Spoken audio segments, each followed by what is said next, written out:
For today's video nga po, isi-share ko naman po sa inyo ang aming mga panindang ulam. Yes, matagal na po tayong walang tinda serye, kaya ngayon medyo nagka-oras ako para videoan ang aming mga panindang ulam, kaya isi-share ko po sa inyo. Malay nyo po, magka-idea kayo kung anong lulutuin nyo bukas pag napanood nyo po ang aking video.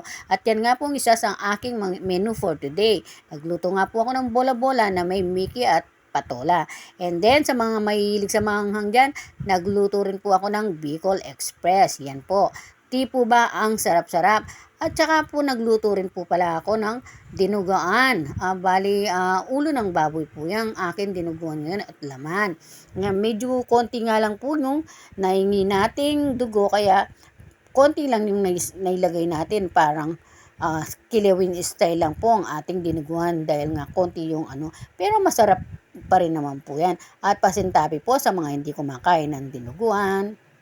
Sa amin po kasi favorite yan yung dinuguan dito sa amin. And then meron din po tayong chicken dishes na tulad ng adobo na nilagyan ko naman ng itlog para pampaalis umay naman po, di po ba?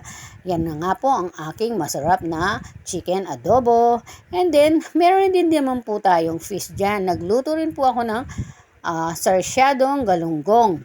Yan nga po, sa mahilig sa mga isda dyan, meron din po tayong sarsyadong galunggong, di po ba? Ang sarap-sarap, yan. And then, siyempre, ang hindi mawawala ang ating lumpiang Shanghai at lumpiang toge.